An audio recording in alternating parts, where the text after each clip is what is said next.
Hello guys and welcome back to our channel. In today's tutorial, I'm going to show you how to install and how to add a smile in your Face app in 2026. Do you want to look happier in your photos? The Face app can add a natural smile in just a few seconds. So let's show you exactly how to do that by following some few simple steps. But before we start, here's a quick guide on how to download and install the Face app Perfect Face Editor application. We're just gonna head to the Play Store or App Store depending on which device you're using. Then you're gonna look for the FaceApp Perfect Face Editor, developed by FaceApp Technology Ltd. Once you find this, you're gonna make sure to click on the installation button, and once the installation is completed, you're gonna launch the app by clicking on Open.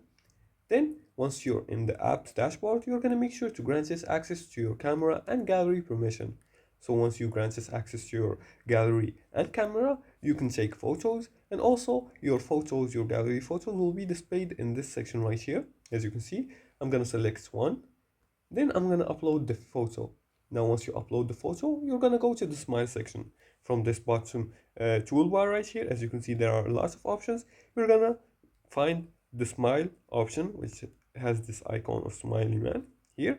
You're gonna choose this and click on it. Now you're gonna find the classic here, classic, which changes your smile here. This adds a classic smile.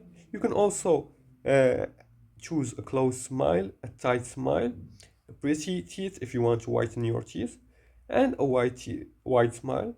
And also, you can also even choose the upset filter. Now, you're gonna have to pay for a premium subscription in order to be able to have a permission or have a smile here. And then you're gonna save your filter and save your image. Now adding a smile can completely change your photos. Try it easily with the Face app. And if you like this video and found this helpful, please like and subscribe and leave a comment below the video if you have further more questions about this topic. Thanks for watching and see you again in the next tutorial.